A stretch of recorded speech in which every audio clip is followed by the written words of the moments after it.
Look around the room you're sitting in. The boxes in the corner, the closet that won't quite close, the drawer you stopped opening years ago, all those things you've kept. Somewhere along the way, did you stop owning them? And did they start owning you? There's a moment we all know. You finally decide, today I'm going to clear this out. You pick up one item and your hand just stops. I might need this someday. This was expensive. And you put it right back where it was. An hour later, nothing's gone, and you feel a little defeated. Then comes the quiet self-blame. When did I get so lazy? Why can't I just deal with this? My friend, hear me. It is not laziness, and it is not weakness. Tonight, I'll show you what's really happening, why letting go feels like it hurts, and why, even so, it's one of the kindest things you can do for yourself now. If this is the kind of honest conversation that helps you, please take a moment to like this video and subscribe. It truly helps. Now, let's begin. Many of us who hold on tightly lived through seasons of going without. A time when money was thin, when things were scarce, when throwing something away felt like a sin. That memory never really leaves us. So part of you keeps everything just in case. And there's a name for that feeling. Researchers found that the pain of losing something is about twice as strong as the joy of gaining the same thing. Dropping a $100 bill hurts far more than finding one feels good. That's not a flaw in you. That's simply how the human mind is built. There's a second trap underneath it. The moment something becomes mine, my mind decides it's worth far more than it really is. In one well-known study, people handed an ordinary mug suddenly valued it at nearly double, just because it was theirs. That old coat, that unused gadget, your mind quietly inflates its worth, simply because you own it. So hold on to this one truth before we go further. You are not weak and you are not lazy. Your mind is doing what every human mind does. It fears loss far more than it loves gain, and it treasures whatever it calls mine. Once you understand that the resistance you feel is biology, not a character flaw, you can finally stop blaming yourself and start working with your mind instead of against it. And there's one more layer, the one that whispers, but it was expensive. We tell ourselves it would be wasteful to let it go, but that money is already gone. It left your pocket years ago. Keeping the item doesn't bring it back. It just means you lose the money and the space. So what are we really holding on to? Not the object. We're protecting the version of ourselves who chose it, who paid for it, who thought it was a good idea at the time. Honoring the you who bought it and freeing the you who lives here now, those are two completely different things.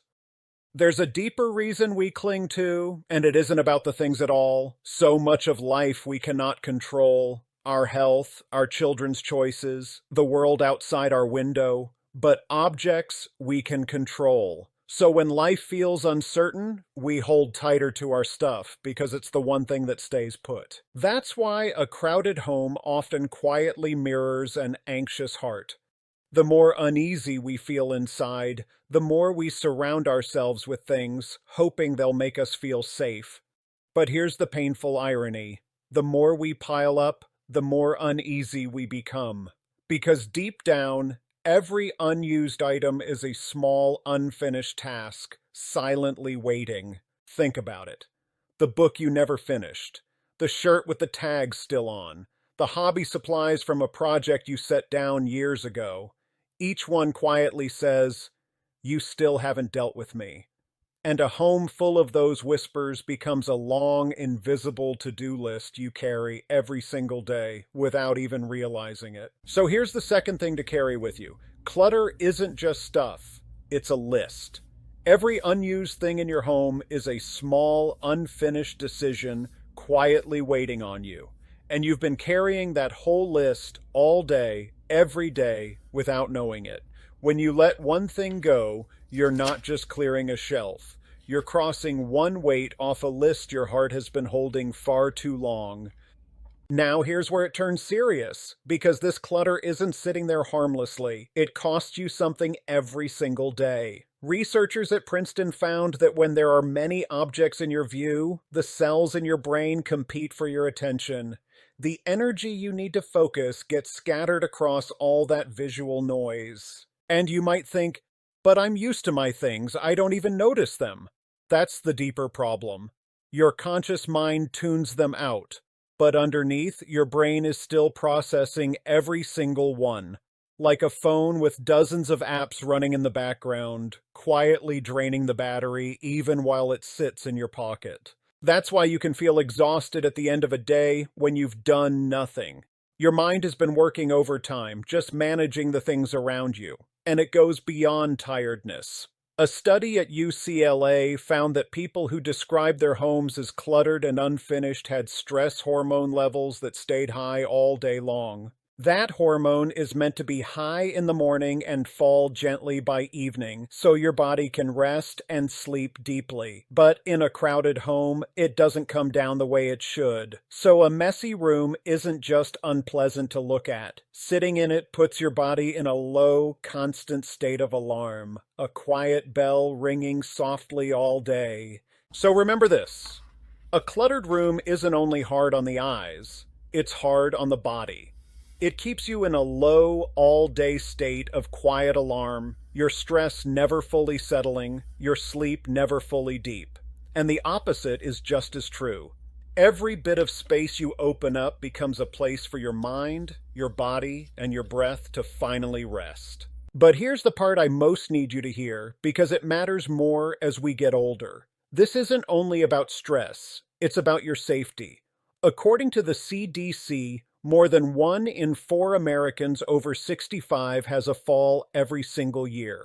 And a fall is one of the most serious dangers we face in our later years. Think about what causes so many of them. A box left on the floor, a bag in the hallway, a cord, a stack of magazines, a stool you have to step around. The very clutter we've tolerated becomes the thing that trips us in our own home. The place that should be safest quietly becomes the most dangerous. So let's be clear about what decluttering really is.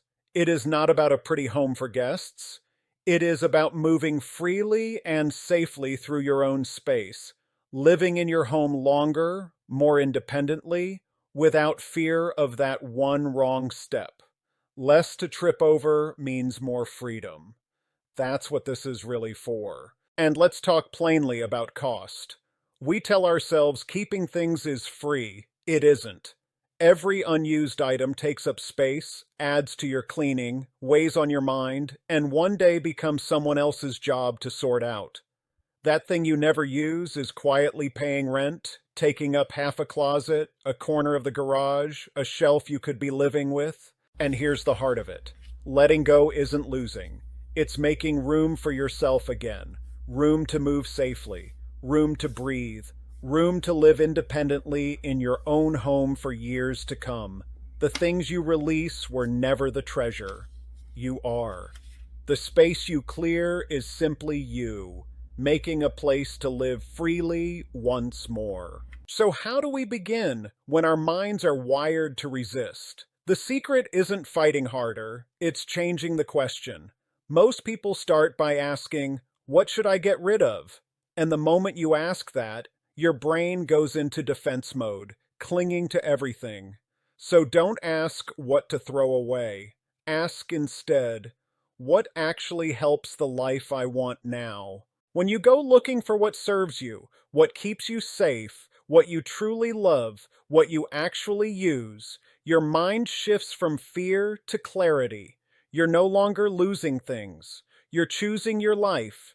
And the rest, the things that don't make the cut, become much easier to release without that ache. To help you choose, keep a few simple questions in your pocket.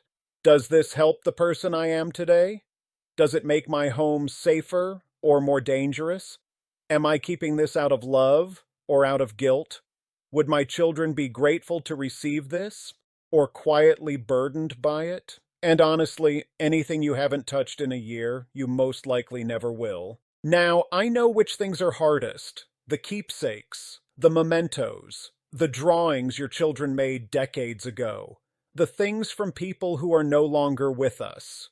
We freeze in front of these because letting them go feels like erasing the person or the memory itself. But hear this gently. Your memories are not trapped inside those objects. They live inside you.